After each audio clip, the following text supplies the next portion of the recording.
Assalamualaikum warahmatullahi wabarakatuh. Apa kabar semuanya? Oke, mudah-mudahan kalian masih tetap semangat ya, dan harus selalu semangat. Meskipun kita masih menghadapi pembelajaran jarak jauh dan belajar dari rumah, tapi tetap jangan sampai semangatnya kendor. Oke? Baik, langsung saja mungkin ya. Kemarin sudah perkenalan, kemarin sudah pembahasan materi pertama tentang menghitung harga pokok produksi. Nah, nanti insya Allah akan ada lanjutannya, tapi kita lanjut dulu materi selanjutnya untuk pertemuan kali ini. Oke, sebelum saya memulai materi hari ini, nah tentunya kalian sangat rindu sekali ya dengan suasana kelas. Nah, ini saya sedang berada di kelas kalian ya, di kelas di SMA Bangsa Setia.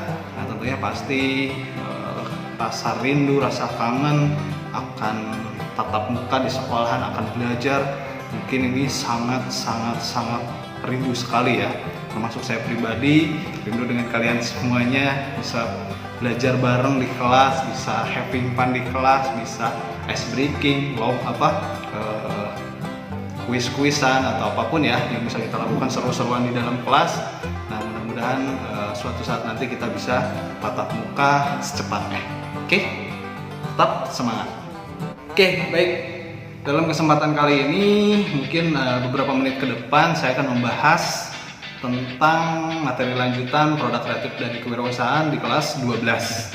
Nah, untuk kesempatan kali ini saya akan membahas di materi yang kedua, yaitu analisis break even point atau kita singkat saja BEP ya. Baik, apa sih break even point itu? Oke, kita jelaskan ya. Apa sih break even point?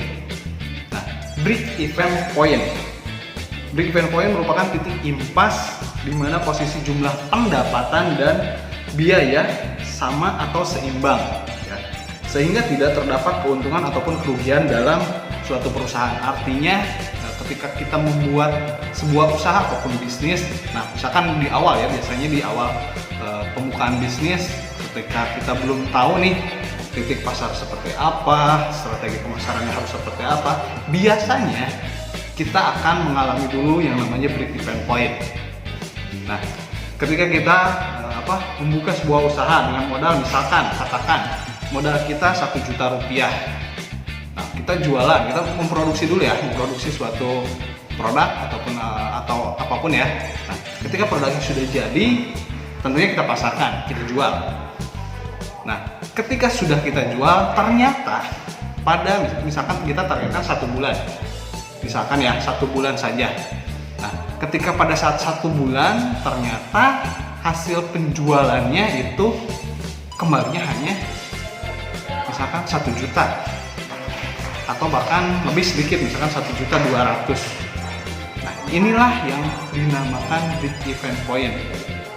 Jadi di mana dalam suatu usaha tidak mengalami untung dan tidak mengalami rugi. Walaupun tadi saya katakan ada misalkan untung 200.000, karena modal 1 juta untung 200.000, itu belum tentu untung. Karena di dalam sebuah produksi saja ada yang namanya biaya produksi, ada yang namanya biaya tenaga kerja dan lain-lain. Nah, mungkin saja ya tadi impas, artinya antara si modal 1 juta dengan si tadi pemasukannya, hasil jual dari produksi. Misalkan hanya di titik yang sama 1 juta, misalkan ini juga 1 juta. Secara kotornya ya, kita hitung secara kotornya tadi 1 juta, berarti inilah yang dinamakan break even point. Jadi di mana suatu bisnis ataupun usaha tidak mengalami untung dan tidak mengalami rugi. Paham? Lalu apa sih tujuan break even point? Nah, kalau teman-teman mungkin tadi sudah sedikit ada gambaran ya. Oh, ternyata ketika kita tidak untung, tidak rugi, ternyata ada istilahnya ya, namanya break even point. Nah, ini untuk anak-anak pemasaran harus jauh lebih paham. Oke? Apalagi anak perkantoran juga minimal tahu ketika nanti kalian memulai bisnis semenjak dini ya. Jadi menjadi seorang bisnismen ataupun seorang pengusaha muda itu jauh lebih TOP. Oke. Nah, tujuan dari break even point ini digunakan untuk menganalisis proyeksi sejauh mana banyaknya jumlah unit yang diproduksi atau sebanyak apa uang yang harus diterima untuk mendapatkan titik impas atau kembali modal. Oke. Nah, dalam hal ini biasanya ada yang dinamakan contribution margin. Nah, apa sih contribution margin? Oke. Contribution margin adalah selisih antara penghasilan, penjualan, dan biaya variabel yang merupakan jumlah untuk menutup biaya tetap dan keuntungan. Nah, yang tadi ya yang saya katakan ketika ada biaya produksi dan lain sebagainya itu biaya tetap. Nah, harus diperhitungkan juga. Oke, jadi jangan mentang-mentang modal kita 1 juta, terus untung dari penjualan itu dapat 1.200.000, lalu kita katakan, oh kita untung 200.000, padahal belum tentu. Bisa jadi itu adalah break even point. Jadi hanya 1 juta rupiah saja, 200-nya hanya biaya tetap dan lain-lainnya itu. Ya, paham ya? Nah, biasanya perusahaan akan memperoleh keuntungan dari hasil penjualannya apabila contribution margin-nya lebih besar daripada biaya tetap. Nah, itu baru dikatakan untung. Ya. Yang berarti bahwa total penghasilan penjualan lebih besar daripada biaya atau total biaya yang dikeluarkan. Jadi artinya ketika tadi kita mengeluarkan biaya ataupun modal usaha 1 juta rupiah, terus di akhir bulan karena target kita 1 bulan minimal, misalkan ya 1 bulan target untuk penjualan tadi ya, ternyata pada saat di akhir penjualan di laporannya misalkan didapat 2 juta rupiah dari penjualan, berarti di sana tadi ada lebih besar ya, jadi penghasilan penjualan lebih besar daripada total biaya. Jadi dia menghasilkan 2 juta sedangkan biayanya hanya 1 juta, berarti marginnya kurang lebih ada di 800 sampai 1 juta rupiah. Oke, selanjutnya semangat. Oke, selanjutnya adalah manfaat break even point. Kira-kira apa sih manfaatnya? Pak, apa sih gunanya kita mempelajari break even point? Supaya apa sih? Nah, kira-kira apa?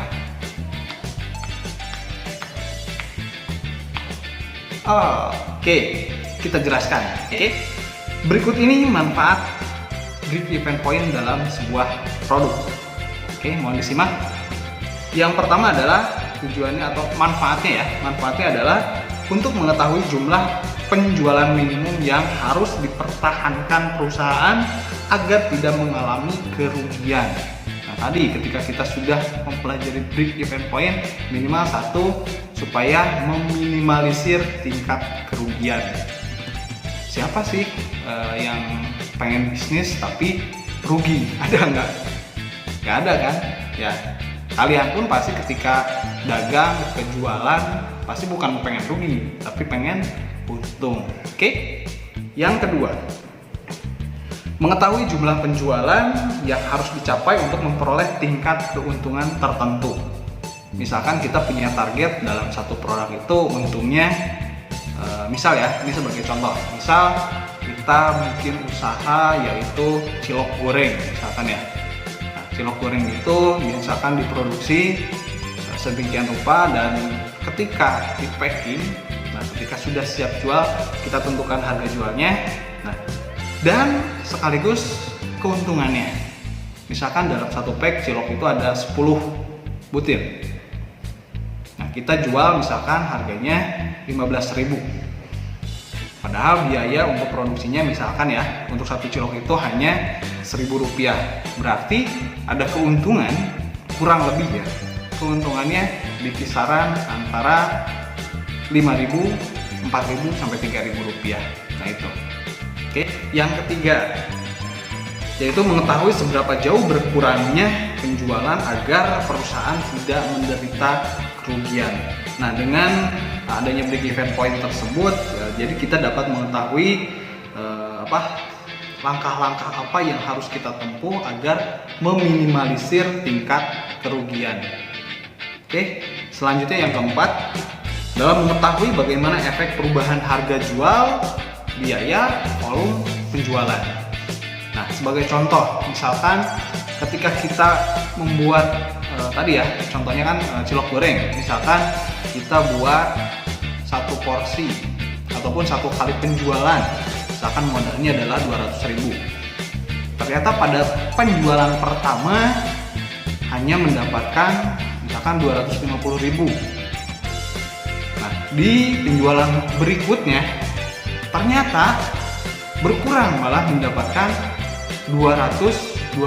Berarti ada penyusutan 30.000. Nah, itu harus menjadi sebuah pertanyaan. Kemana? Kok bisa seperti itu? Nah, inilah salah satu faktor dalam break-even point ya. Untuk pemanfaatan rumusannya nanti ya kita jelaskan di pertemuan berikutnya mungkin ya, bagaimana cara menghitung break-even point dan sebagainya. Oke, kita lanjut dulu. Nah, tadi kan adanya perubahan harga jual, perubahan biaya, perubahan volume penjualan. Nah, misalkan tadi contohnya adalah ketika kita membuat sebuah produk cilok goreng dengan ukuran sebesar ini dibanding dengan sebesar misalkan segini. Ini harganya mungkin akan berbeda ketika kita menentukan harga jual. Tidak mungkin kan ketika kita membuat cilok goreng seukuran seperti ini kita jual misalkan Rp1.000. Sedangkan yang segede gini juga kita jual Rp1.000. Ini pasti akan ada penyusutan di biaya produksi. Karena tadi bahan bakunya pun yang gede yang sama kecil tentunya akan lebih banyak menghasilkan yang kecil-kecil ya, dengan keuntungan yang lebih besar dibanding misalkan membuat seperti segede gini dengan harga yang sama 1.000, itu pasti akan mengalami kerugian. Ya tadi minimal ada di titik break-even point, tidak rugi. Nah itu ya. Jadi ketika kita membuat sebuah produk itu, jadi perlu diperhatikan ukuran, ya, penentuan harga jual. Nah, ketika tadi pada penjualan pertama kita evaluasi, oh ternyata terlalu kegedean nih, sehingga misalkan penjualannya menyusut, berarti harus kita perkecil. Tetapi ingat, ketika kita membuat sebuah produk harus dipikirkan matang-matang dari awal. Ketika kita membuatnya pengennya segede gini, udah konstan dari awal segede gitu. Tapi kalau tidak masuk di dalam hitungan ataupun bahkan hanya break-even point saja, itu jangan dilanjutkan. Jadi lebih baik tadi evaluasi dulu, baru nanti kita lanjutkan kembali usaha tersebut dengan break-even point tersebut. Jadi tahapannya adalah evaluasi dulu. Setelah evaluasi baru kita lanjutkan kembali dengan mencoba penjualan berikutnya dengan size ataupun bentuk yang mungkin sedikit berbeda dengan yang awal. Tadi untuk menghindari adanya kerugian. Oke? Paham? Mudah-mudahan paham ya. Oke? Yang kelima.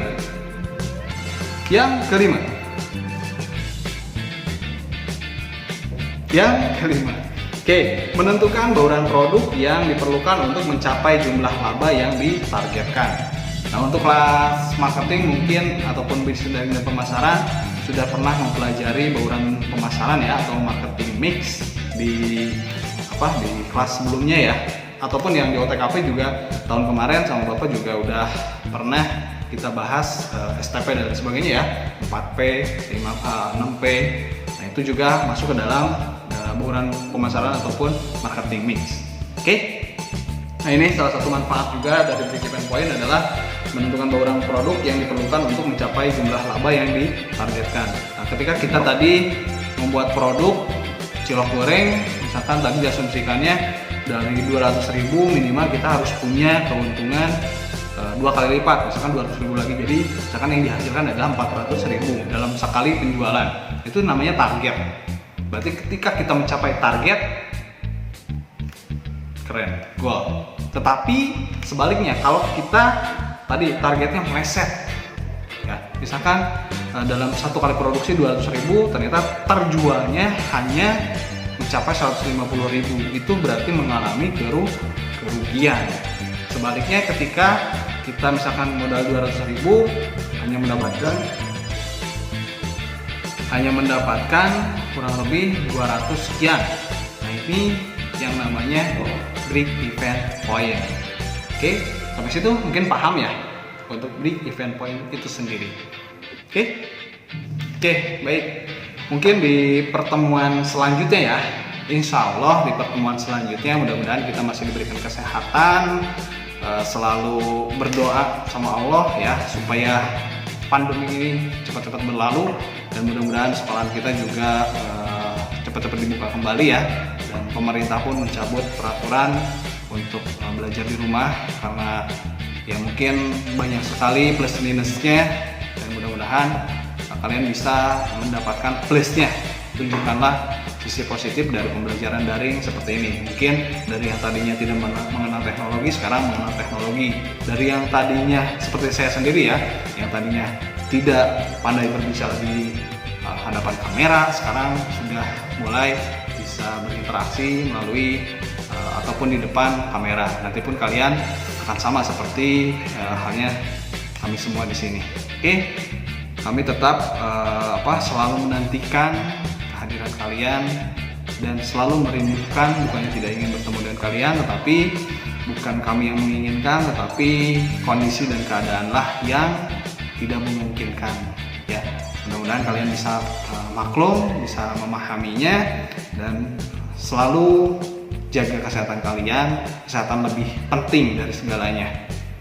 Walaupun kita punya banyak uang, walaupun kita punya banyak materi, tetapi ketika kita diberikan penyakit, ketika kita diberikan ataupun dicabut nikmat sehat kita, maka hilang semua nikmat tersebut. Oke, jadi satu pesan sebelum saya tutup untuk pertemuan hari ini. Oke, nanti di pertemuan berikutnya kita akan bahas tentang merencanakan keuntungan usaha atau laba usaha, terus ada lagi strategi penentuan harga produk dan lain-lain sebagainya. Oke, pokoknya pantang terus di Kusbas Channel. Jangan lupa selalu berdoa ya tadi, agar supaya ilmu yang kalian dapatkan meskipun dalam media daring tetapi tidak berkurang, melainkan malah bertambah. Mudah-mudahan ya, amin ya Allah ya rabbal alamin.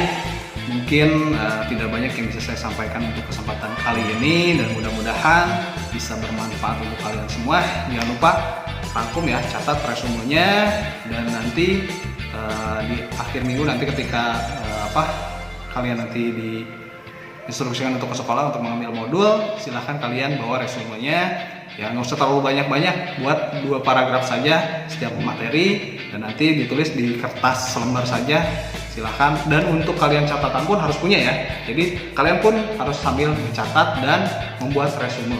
Artinya kalau catatan mungkin bisa banyak, tetapi kalau resume hanya rangkuman poin-poin pentingnya saja. Paham? Paham, insya Allah pasti. Oke? Kalau ada pertanyaan mungkin nanti saya tampung dulu, boleh japri ya di jaringan pribadi ataupun bisa di kolom komen. Jangan lupa juga absen ya, absen di kolom komen. Nanti ini akan saya pantau terus untuk absensinya. Nah, untuk yang keterbatasan media komunikasi ataupun tidak memiliki handphone, bisa ikut ke temannya yang punya ya, bisa bareng-bareng. Jadi bisa belajar bareng di satu rumah, kalian nonton bareng, rangkum bareng, belajar bareng, dan nanti hasilnya pun bisa kalian kumpulkan bareng-bareng juga. Oke? Pokoknya intinya adalah sederhanakanlah setiap permasalahan dan jangan pernah dibuat pusing. Oke? Insya Allah semuanya akan cepat berlalu, dan mudah-mudahan pertemuan kali ini akan memberikan efek positif buat kalian semua agar tetap semangat ya.